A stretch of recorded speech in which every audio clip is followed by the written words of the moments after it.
Hotep, bienvenue dans cette nouvelle pyramide de la connaissance, de la vérité, de la lumière ancestrale et divinitaire. Nous allons parler du rituel. Un rituel, c'est quoi? Un rituel ancestral dans le monde physique, comment est-ce qu'il se passe?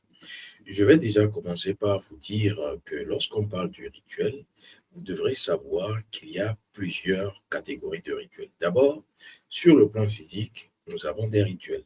Sur le plan énergétique d'âme, nous avons des rituels. Sur le plan spirituel, nous avons des rituels. Sur le plan ancestral, nous avons des rituels. Et sur le plan divinitaire, nous avons des rituels. Mais attention, les rituels ne sont pas les mêmes. Et d'ailleurs, à un certain moment, les rituels changent de dénomination et on ne les appelle plus rituels. C'est pour cela que vous devrez faire très attention lorsque vous manipulez le monde énergétique. Je commence déjà par le rituel physique. Vous vous levez le matin, vous allez au boulot, vous revenez, vous avez l'habitude de faire la même chose, vous êtes dans un rituel. Vous dormez tous les soirs, c'est un rituel. Vous vous brossez les dents tous les matins, c'est un rituel. Vous vous lavez tous les jours, c'est un rituel. Donc vous avez compris que le rituel est en lien avec une récurrence, une fréquence, une périodicité. Et donc, le rituel physique, vous tous, vous le faites. Et vous le faites avec quoi? Avec le corps physique. C'est là la différence. Vous faites le rituel physique avec le corps physique. Maintenant, nous allons quitter la dimension terrestre. Nous allons au niveau du rituel énergétique. Parce que juste après le corps physique, vous allez au niveau de l'énergie, ce qui anime le corps, l'énergie d'âme. Et donc, nous allons parler du rituel d'âme ou du rituel énergétique. Alors, c'est ce rituel-là qu'on appelle souvent le rituel magique. Vous comprenez pourquoi, lorsque vous faites un rituel magique, vous ne pouvez pas agir avec votre corps physique. Nous ne sommes plus au niveau du physique. C'est pour cela que le rituel magique a besoin des informations d'âme. Parce qu'à ce niveau, c'est le corps d'âme. C'est votre corps d'âme qui va donc faire quoi? Qui va agir en ce moment. Et donc, l'âme agit. On parle de magie. Donc, le rituel d'énergie, le rituel magique est un rituel où vous avez besoin de votre corps d'âme. Et à ce niveau, vous avez deux catégories de rituels d'âme. Le rituel d'âme qui sera fait en direction d'une action à but positif, donc cela voudra dire un rituel magique, donc un rituel avec votre âme pour guérir, c'est un exemple, pour débloquer une situation, c'est un exemple, pour vous purifier, c'est un exemple. Et là, nous sommes dans la magie de lumière. Vous avez également dans cette deuxième forme de rituel, le rituel de magie noire. Noir, ne regardez pas la couleur. Il s'agit en réalité d'un rituel dont l'objectif, le but visé est lugubre, ténébreux, obscur, donc pour faire du mal. Et là, on parle de magiciens noirs. En réalité, c'est des personnes qui vont manipuler leur âme. Oui, leur âme pour atteindre des objectifs sur d'autres âmes, mais de façon négative. On peut agir en magie noire sur votre voiture. Donc, le magicien noir va avoir besoin de l'âme de votre voiture. Mais lui, il maîtrise déjà son âme à un certain niveau. Il sait comment rentrer en contact et déclencher une action qui puisse bloquer, par exemple, le moteur de votre véhicule. Mais il a besoin de l'âme du véhicule. Donc, vous comprenez que le rituel au niveau de la magie est un rituel d'âme. Ça, c'est le deuxième niveau. Et à ce niveau, il n'y a pas de règles. Tout le monde fait ce qu'il veut et on peut vous tuer en sorcellerie. On peut vous attaquer n'importe comment si votre âme n'est pas protégée. Et c'est à ce niveau que vous devrez comprendre la spiritualité. Parce que la spiritualité n'est pas le ritualisme. Ce n'est pas parce que vous faites des rituels, ce n'est pas parce que vous avez des astuces, vous avez des recettes que vous êtes dans la spiritualité. D'ailleurs, vous êtes dans un monde dangereux parce que vous êtes dans le monde astral. Le spirituel ne navigue pas dans le monde astral, je vous ai souvent dit cela. Tout ce que vous faites comme rituel, astuce, machin, c'est dangereux parce que vous êtes dans le monde astral, le monde de l'âme. Ce n'est pas ce qui est important. Un maître n'est pas dans le monde de l'âme. Il utilise l'âme pour aller plus haut. Et donc, les magies noires, les magiciens noirs, la magie noire, la sorcellerie, le mauvais œil, les attaques, les envoûtements, les ensorcellements, tout cela, c'est au niveau de l'âme. Vous comprenez pourquoi dans notre tradition, nos ancêtres ont toujours dit, tout commence par l'âme. Et quand l'âme, je dis bien, et quand l'âme est maîtrisée et que vous êtes entré dans l'âme, c'est ce qu'on appelle l'initiation, pour découvrir les trésors, les pouvoirs, les incantations, les interdits, tout ce qui est dans votre âme, et que vous connaissez cela, vous êtes en train d'allumer votre lumière d'âme, la première lumière d'âme. Ensuite, vous rentrez dans l'âme de la famille, vous découvrez tout ce qu'il y a à découvrir, l'historique, le code spirituel de la famille, à partir duquel les sorciers vous attaquent. Vous rentrez encore, vous découvrez les interdits de la famille, les totems de la famille, les divinités de la famille. Vous avez allumé une deuxième lumière pour la famille. Et ce qui fait que le sorcier ne peut pas manger votre âme. Ça, nous sommes au niveau du rituel d'âme, du rituel magique. Il n'y a pas que ces rituels.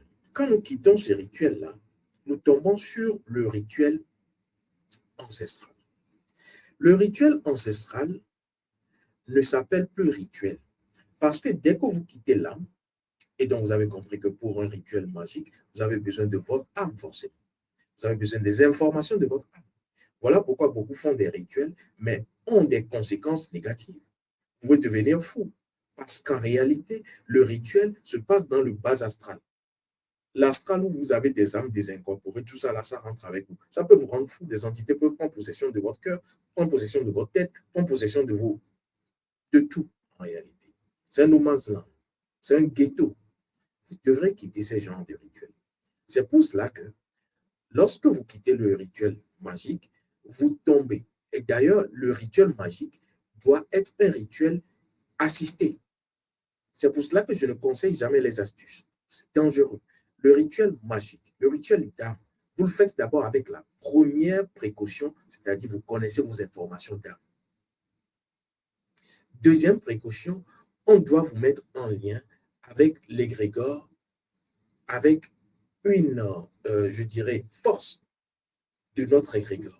On ne quitte pas notre égrégore. C'est pour cela, lorsque vous quittez notre égrégore, vous êtes en danger de mort.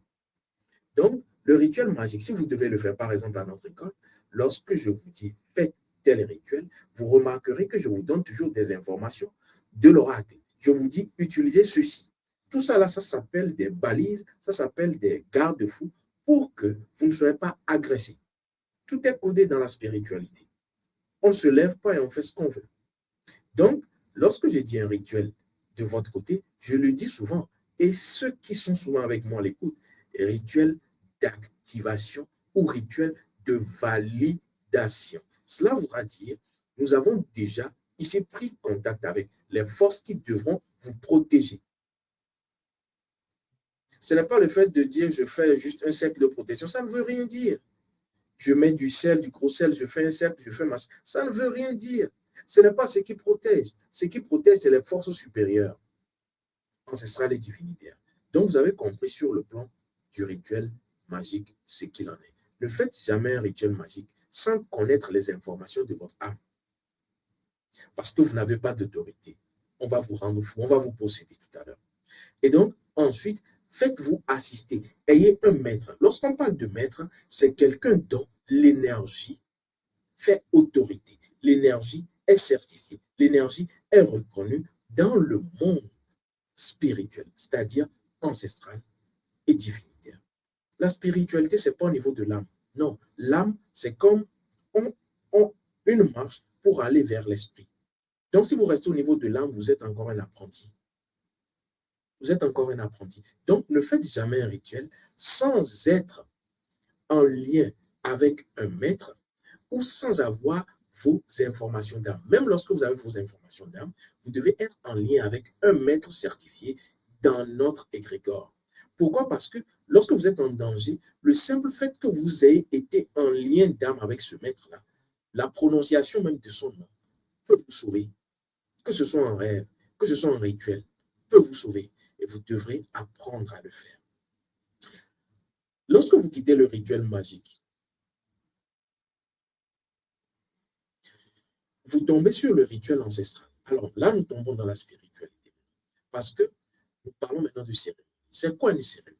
Une cérémonie est en réalité un rituel au cours duquel nous avons les forces supérieures, les forces célestes, les forces de lumière. Ça, c'est une cérémonie. Et là, on parle de maître. Il faut être maître parce que la cérémonie ne se fait pas par simplement l'âme, mais avec le concours des forces ancestrales et divinitaires, des forces de lumière. Et donc, à ce niveau, vous devez être un mystique, vous devez être un maître.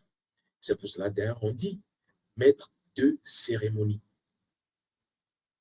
On ne dit pas maître de rituel. Le rituel, c'est pour les enfants, c'est pour les bébés. Dans votre initiation, cheminement initiatique, je vous apprends à faire des rituels pour qu'au fur et à mesure, et ce rituel est contrôlé avec vos informations qui vous protègent, informations d'âme et autres, de destin et autres, vous comprenez l'importance maintenant des formations. Mais derrière, vous êtes assisté parce que nous faisons ici, moi, une cérémonie au niveau du couvent avec les ancêtres et les divinités. Donc maintenant, vous êtes protégé au niveau de 3 dimensions. Et donc, vous vous faites captiver, valider. Et plus vous allez faire ces activations et validations que je vous propose au cours des formations, lorsque vous allez découvrir vos divinités et que vous allez arriver au degré supérieur dans notre cheminement initiatique à notre école, et là, vous pouvez commencer maintenant par faire des cérémonies. Mais c'est chrétien, nous. Parlons maintenant du rituel ancestral, qu'on appelle donc rituel cérémoniel ou encore cérémonie. Là, vous devez être un maître. Pourquoi? Parce que pour faire une cérémonie ou un rituel ancestral, cérémonie égale rituel ancestral, vous avez d'abord besoin de maîtriser votre âme. Première chose. Deuxième chose, vous avez besoin de maîtriser les forces de votre famille. Donc, cela voudra dire le monde vivant de votre famille et le monde non vivant de votre famille, qui est encore plus en vie que le monde vivant de votre famille. Cela voudra dire les forces ancestrales, divinitaires et défuntes de votre famille. Oui, parce que toutes ces forces-là, lorsque vous les avez maîtrisées, vous avez encore plus de puissance et vous pouvez encore aller plus loin. Vous pouvez déclencher une action immédiate, efficace, de longue portée. Et à ce niveau, vous avez besoin donc des défunts, des ancêtres et des divinités. Donc, le rituel ancestral se déroule en 3 étapes. Première étape, c'est le rituel ancestral, c'est-à-dire la cérémonie première. Donc, pour faire une cérémonie ancestrale, une cérémonie, un rituel ancestral, vous avez besoin d'écouter le message de vos défunts. Vous avez besoin de les missionner. Et c'est eux maintenant qui vous amènent vers les ancêtres. Tous ont un rôle. Les défunts ont un rôle. C'est eux qui vous amènent vers les ancêtres. C'est pour cela, lorsque vous vous amusez à dire non, mais laissez les morts, vous n'avez pas besoin des morts, machin, vous n'avez pas besoin de les écouter. C'est les premiers qui viennent lorsque on fait une consultation. C'est eux qui vous amènent vers les ancêtres. Vous ne pouvez pas passer la lumière sans être passé par l'obscurité. C'est eux qui vous amènent. C'est pour cela qu'il faut les écouter, il faut les éduquer, il faut les accompagner. Donc, le rituel ancestral ou la cérémonie commence par les défunts. Ensuite, vous tombez sur les ancêtres. Et à ce niveau, vous commencez par rentrer maintenant dans la lumière parce que c'est le rituel ancestral qui vous amène vers les divinités. Et lorsque nous parlons de divinité, nous parlons de pure lumière parce que c'est la dernière porte avant la nature, avant Amon, avant notre Dieu divin. Donc, à ce niveau, vous avez compris une chose très importante, c'est que le rituel devient cérémonie. Et quand ça devient cérémonie, nous rentrons dans la spiritualité. Donc, lorsque vous maîtrisez ces points-là, vous pouvez commencer par comprendre, si vous m'avez bien suivi, les dangers qu'il y a à faire des rituels ou des astuces sur les réseaux sociaux. Parce que vous n'êtes pas maître. Parce que vous n'avez rien maîtrisé, vous n'avez aucune information sur vous. Vous ne connaissez même pas votre pouvoir d'âme, ce qui est basique. C'est pour cela qu'à notre école, je donne la première initiation en vous faisant découvrir vos informations. Et actuellement, nous avons débuté depuis avril ce mois par vous donner vos livrets de protection d'âme. Protection d'âme. Et je sais pourquoi. Parce que vos âmes sont fragilisées par les égrégores extérieurs et par le système social aujourd'hui. On vous dévitalise. Vous avez aujourd'hui plus que jamais besoin de protéger votre âme. Et le livret de protection d'âme vous fait découvrir 7 chapitres, 7 informations très importantes sur votre âme et 2 rituels. Vous avez compris, de validation, parce que nous avons déjà fait tout ici et nous vous mettons en lien avec les forces divinitaires de notre égrégore. Vous êtes protégés. Vous ne faites pas les choses au hasard. C'est ce qu'on appelle une école. C'est ce qu'on appelle une école. Et quand vous avez un problème, je vais vers les divinités.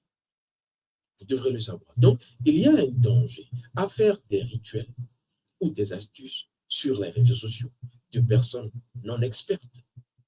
Vous devrez savoir la différence entre un apprenti sorcier, influenceur des réseaux sociaux, et un maître initié. Parce que le maître ne fait pas de rituel, le maître fait des cérémonies. Parce que le maître est celui qui a été initié et donc qui a une autorité spirituelle, qui est reconnue des mondes, des différents mondes. Le monde physique n'est que le dernier monde. Et donc, pour être un maître, il faut avoir été depuis son incarnation précédente quelqu'un qui a été validé. C'est pour cela que lorsque vous voulez être dans la maîtrise spirituelle, vous devez passer par votre propre initiation. Cela voudra dire, il faut qu'on sache si dans votre étoile, c'est inscrit maître. Et pour que ce soit inscrit maître dans votre étoile, il faut que dans votre incarnation passée, vous ayez fait vos preuves. Et c'est à ce niveau que l'oracle, le Fa dira, celui-là, celle-là, il est venu, elle est venue avec déjà un bagage. Ce n'est pas ici. La maîtrise spirituelle ne commence pas dans cette incarnation. Ce n'est pas parce que j'ai fait plusieurs écoles que je deviens maître. Non. Il faut avoir eu cette aptitude-là d'incarnation. Ce background spirituel depuis l'incarnation précédente. Ce qui fera que votre autorité n'est pas légitime, légalisée que sur cette incarnation. Et ça, pour le savoir, c'est l'oracle, c'est le Fa qui retrace votre incarnation passée, le scanning de l'âme, comme nous le faisons à notre école. Vous pouvez connaître votre incarnation passée et savoir quels ont été vos pouvoirs, parce qu'en téléchargeant cette donnée-là, vous pouvez maintenant marcher avec plus de lumière. C'est parce que vous ne savez pas les informations de votre incarnation passée que les mêmes problèmes se répètent tous les jours. Vous avez les mêmes problèmes. Lorsque vous avez un problème qui revient, souvent je le dis, par expérience d'ailleurs, il faut regarder dans le rétroviseur, c'est-à-dire l'incarnation précédente, le scanning de l'âme. Et à notre école, vous avez également ce document-là en une formation initiatique. Recevez les initiations et les formations, c'est très important. Ça vous évite de vous faire hacker au cours de rituels bizarres de l'ère du Verseau. On vous a dit que c'est l'ère du Verseau. Vous n'avez encore rien vu. Hein? Non, rien du tout. Vous n'avez encore rien vu. On est ensemble, on n'est pas les mêmes. Vous n'avez rien vu. Le maître est celui qui a été initié, celui qui a une autorité spirituelle. On l'appelle le Haché. Atuacheno. Haché, je n'ai pas dit Haché. Haché. Atuacheno. Et vous devrez, dans l'authentique traditionnelle spiritualité africaine, Hacha, recevoir d'abord le Haché. C'est ce qui fait de vous le maître. Et vous le recevez de qui? Des initiés d'abord, ensuite des défunts, ensuite des ancêtres, ensuite des divinités, par le biais du Fa, qui vous remonte vers votre incarnation précédente. Donc, lorsque vous allez prononcer une incantation au courant en tant que maître, les divinités savent déjà qui c'est. C'est ça l'autorité. Ça, c'est la première chose. La deuxième chose, c'est que lorsque vous faites les rituels, vous ouvrez des portails spirituels. C'est ce que vous ne savez pas. Un rituel ouvre un portail spirituel. Et donc, le portail spirituel, lorsqu'il est ouvert, vous avez besoin de quoi? De code. Je prends un exemple. C'est quand vous arrivez devant une maison. C'est écrit restaurant, vous avez faim. Vous cognez à la porte. On vous ouvre. Si vous n'avez pas d'argent,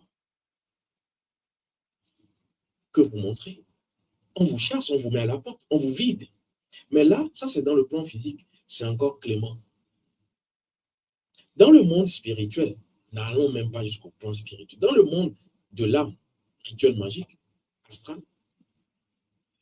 on vous garde là-bas, vous devenez prisonnier. On vous garde là-bas, vous devenez prisonnier. Sinon, on vous tue. Vous ne revenez plus sur terre parce que vous avez violé une loi. Et ça, vous devrez le savoir. Chaque rituel magique d'âme est une ouverture d'un portail. Et c'est pour cela que vous avez besoin de vos codes.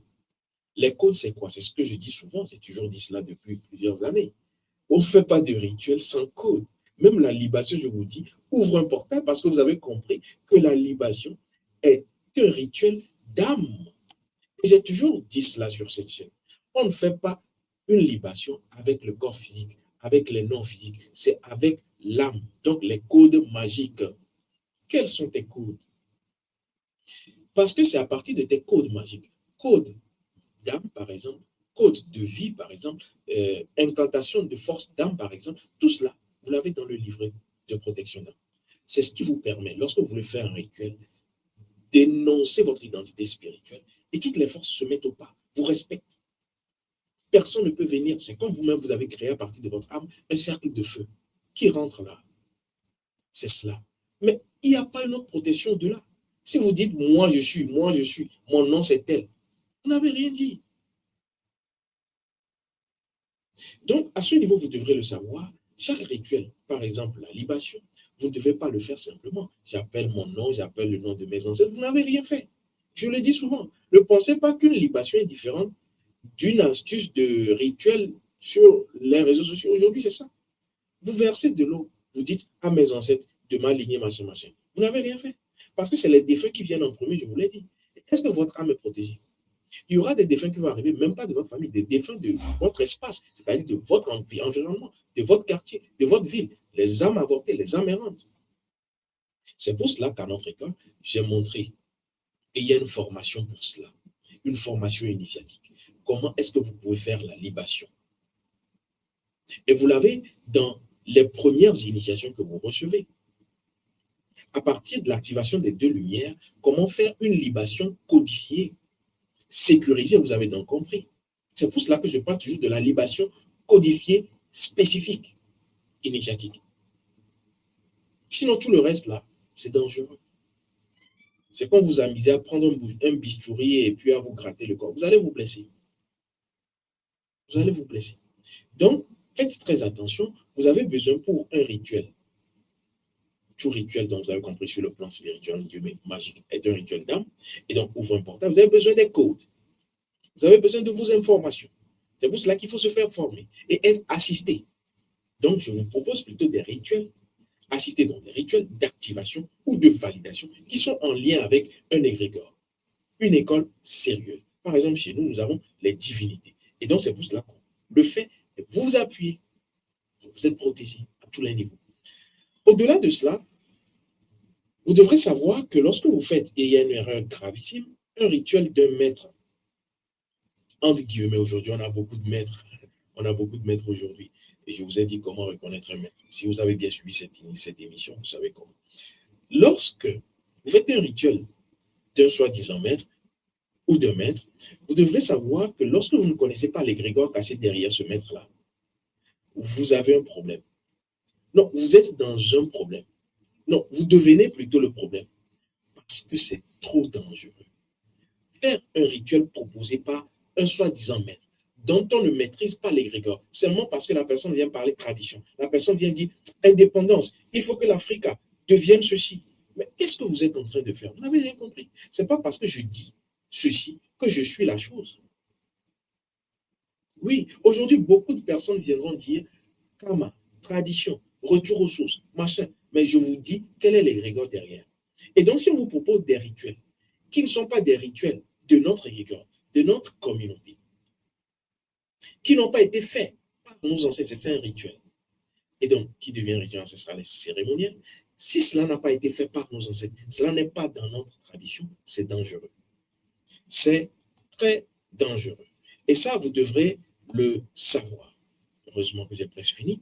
Lorsque vous faites un rituel proposé par une école ou un maître, quel est l'égrégore derrière? C'est dangereux parce qu'on peut voler votre énergie, on peut voler votre étoile. C'est pour cela qu'aujourd'hui, lorsque j'entends des aberrations du genre, c'est l'ère du Verseau, on peut modifier la spiritualité ancestrale, c'est dangereux. C'est très dangereux. Donc, en clair, faites-vous former. Allez à l'initiation. Et à notre école, c'est pour cela que nous avons plus de 80% de ce que nous avons comme pédagogie, c'est d'abord l'initiation. Et quand vous venez, je vous le dis souvent, je ne vous permets pas l'initiation sans avoir été pur dans l'âme. Parce que c'est dans l'âme que nous mettons tout. Et c'est ce qui vous suivra après votre mort. Au